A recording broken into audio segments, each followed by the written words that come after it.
सत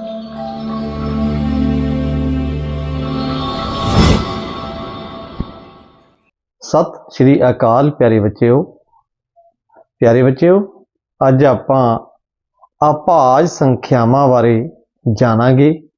अज आपां देखांगे 1 तो 100 तक की गिनती दे विच किन्नियां अभाज संख्यावां आंदियां हन अते जिस तरह 1 तो लैके 10 तक की गिनती विच किन्नियां आउंदियां हन, 11 तो 20 तक की गिनती विच किन्नियां आउंदियां हन।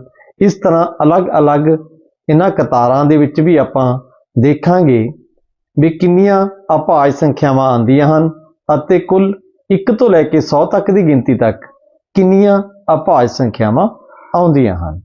आओ देखिए 1 तो 100 तक दीआं अभाज संख्यावां दी गिनती। प्यारे विद्यार्थियों, सब तो पहला असीं देखांगे अभाज संख्या हुंदी की है। अभाज संख्या वो संख्यावां जिस दे सिर्फ 2 ही गुणनखंड होण उन्हां नूं अभाज संख्यावां कहंदे हन। किहड़ियां संख्यावां? जिस दे सिर्फ 2 ही गुणनखंड होण, एक ते एक संख्या आप, वो संख्या अभाज संख्या हुंदी है। साडी भाषा दे विच असीं इह भी कह सकदे हां कि वो संख्या जिहड़ी किसी भी अखर दे अंक दे जिहड़ी किसी भी अंक दे संख्या दे पहाड़े विच ना आवे, वो संख्या अभाज संख्या हुंदी है। ते गुणनखंडां दे तौर ते असीं कहने हां कि जिस संख्या दे सिर्फ 2 ही गुणनखंड होण वो संख्या अभाज संख्या हुंदी है। अते भाज संख्या वो संख्यावां जिस दे 2 तो वध गुणनखंड होण, 2 तो वध 3 भी हो सकते हैं, 4 भी हो सकते हैं, 5 भी हो सकते हैं, इस तो ज़्यादा भी हो सकते हैं। वो संख्यावां जिस दे 2 तो वध गुणनखंड होण वो संख्या भाज संख्या हुंदी है। जिस दे सिर्फ 2 होण वो अभाज संख्या हुंदी है। पहला आपां 1 तो लैके 100 तक की गिनती विच अभाज संख्यावां दी गिनती करन तो पहला आपां 1 तो लैके 100 तक की गिनती लिख लैंदे हां ते इस विच आपां नाल नाल हुण गिनांगे 1 तो लैके 10 तक की गिनती विच किन्नियां अभाज संख्यावां आंदियां हन। ते प्यारे बच्चों, 1 ते मैं गोल चक्कर ला रहा हाँ, इसका मतलब ये है कि 1 ना ही भाज है ते ना ही अभाज है, क्योंकि 1 का एक ही गुणनखंड हुंदा है ते वो भी संख्या आप, इस करके 1 है जिहड़ा ना भाज है ना ही अभाज है। ते 2 अभाज संख्या है, 2 इको एक जिस्त अभाज संख्या है, 3 अभाज संख्या है, 5 अभाज संख्या है, 7 अभाज संख्या है। 1 तो लैके 10 तक की गिनती विच 4 अभाज संख्यावां आंदियां हन, 2 3 5 ते 7। कितनी संख्यावां आंदियां ने? 4। ते आपां नाल नाल इन्हां नूं लिख लैंदे हां। ते हुण आपां देखांगे 11 तो 20 तक की लाइन दे विच 11 ये अभाज संख्या है, 13 17 ते 19। 11 13 17 ते 19, 11 तो लैके 20 तक की गिनती विच भी 4 ही अभाज संख्यावां हन, बाकी सारियां भाज संख्यावां हन। तो आपां लिख लैंदे हां 11 तो 20 तक की गिनती दे विच 4। इसे तरह 21 तो लैके 30 तक की गिनती विच आपां लिखांगे प्यारे बच्चों, सब तो पहला आएगी 23, 23 तो बाद 29। 21 तो लैके 30 तक की गिनती दे विच सिर्फ 2 ही अभाज संख्यावां हन, 23 अते 29, इन्हां नूं भी आपां लिख लैंदे हां 2।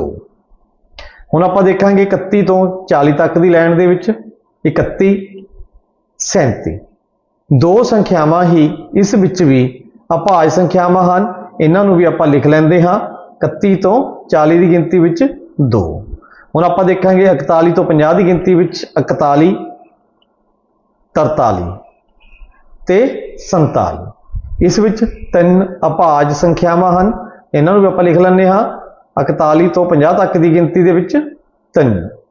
हुण आपां अगली लाइन दे विच देखदे हां 53 ते 59, 51 तो लैके 60 तक की गिनती विच 2 अभाज संख्यावां हन, 53 ते 59, इन्हां नूं भी आपां लिख लैंदे हां 2। फिर अगली लाइन दे विच 61 ਤੇ 67। इस लाइन ਦੇ ਵਿੱਚ भी दो ही ਅਭਾਜ ਸੰਖਿਆਵਾਂ ਹਨ। ਉਸ ਤੋਂ ਅਗਲੀ ਲਾਈਨ ਦੇ ਵਿੱਚ 71, 73 ਤੇ 79। ਇਸ ਲਾਈਨ ਦੇ ਵਿੱਚ 3 ਹਨ, 71 ਤੋਂ 80 ਤੱਕ ਦੀ ਗਿਣਤੀ ਵਿੱਚ 3। ਇਸ ਤੋਂ ਬਾਅਦ ਆਪਾਂ ਲਿਖ ਲੈਂਦੇ ਹਾਂ 81 ਵਾਲੀ ਲਾਈਨ ਦੇ ਵਿੱਚ 83 ਤੇ 99। ਇਸ ਲਾਈਨ ਦੇ ਵਿੱਚ ਦੋ ਅਭਾਜ ਸੰਖਿਆਵਾਂ ਹਨ ਤੇ 91 ਤੋਂ 100 ਵਾਲੀ ਲਾਈਨ ਦੇ ਵਿੱਚ ਸਿਰਫ ਇੱਕ ਹੀ ਅਭਾਜ ਸੰਖਿਆ ਹੈ 97। ਤਾਂ ਪਿਆਰੇ ਬੱਚਿਓ ਆਪਾਂ ਹੁਣ ਕੁੱਲ ਗਿਣਤੀ ਕਰ ਲੈਂਦੇ ਹਾਂ ਇਹਨਾਂ ਦੀ ਕੁੱਲ ਗਿਣਤੀ ਹੈ 25। 1 ਤੋਂ ਲੈ ਕੇ 100 ਤੱਕ ਦੀ ਗਿਣਤੀ ਵਿੱਚ ਅਭਾਜ ਸੰਖਿਆਵਾਂ ਦੀ ਕੁੱਲ ਗਿਣਤੀ 25 ਹੈ। ਆਪਾਂ ਦੇਖ ਲੈਂਦੇ ਹਾਂ 1 ਤੋਂ ਲੈ ਕੇ 10 ਤੱਕ ਦੀ ਗਿਣਤੀ ਵਿੱਚ 4, ਨਾਲ ਆਪਣੀ ਦੁਹਰਾਈ ਵੀ ਹੋ ਜਾਵੇਗੀ।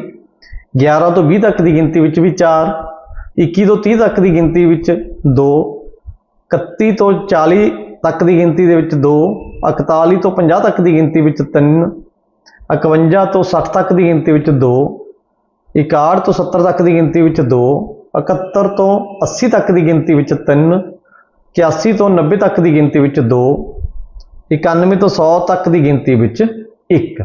ਪਿਆਰੇ ਬੱਚਿਓ ਕਈ ਵਾਰ ਜਵਾਹਰ ਨਵੋਦਿਆ ਵਿਦਿਆਲਿਆ ਦੇ ਪੇਪਰ ਦੇ ਵਿੱਚ ਪੁੱਛਿਆ ਜਾਂਦਾ ਹੈ ਕਿ 71 ਤੋਂ ਲੈ ਕੇ 80 ਤੱਕ ਦੀ ਗਿਣਤੀ ਵਿੱਚ ਅਭਾਜ ਸੰਖਿਆਵਾਂ ਦੀ ਗਿਣਤੀ ਦੱਸੋ। ਤਾਂ ਆਪਾਂ ਦੱਸ ਸਕਦੇ ਹਾਂ ਕਿ ਇਹਨਾਂ ਦੀ ਸੰਖਿਆ 3 ਹੈ। ਗਿਣਤੀ ਕਿੰਨੀ ਹੈ ਇਹਨਾਂ ਦੀ? 3। ਅਗਰ 1 ਤੋਂ ਲੈ ਕੇ 100 ਤੱਕ ਦੀ ਗਿਣਤੀ ਵਿੱਚ ਪੁੱਛਿਆ ਜਾਂਦਾ ਹੈ ਤਾਂ ਪਿਆਰੇ ਬੱਚਿਓ ਅਸੀਂ ਦੱਸ ਸਕਦੇ ਹਾਂ 25।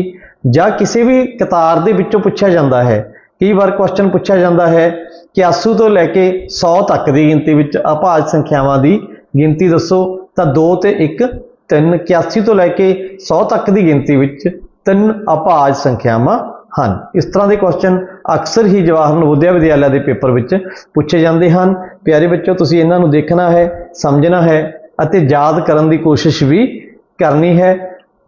ਬਹੁਤ ਬਹੁਤ ਧੰਨਵਾਦ ਪਿਆਰੇ ਬੱਚਿਓ। ਉਮੀਦ ਕਰਦਾ ਹਾਂ ਇਹ ਵੀਡੀਓ ਵੀ ਤੁਹਾਨੂੰ ਪਸੰਦ ਆਵੇਗੀ। बहुत बहुत धन्यवाद, शुक्रिया।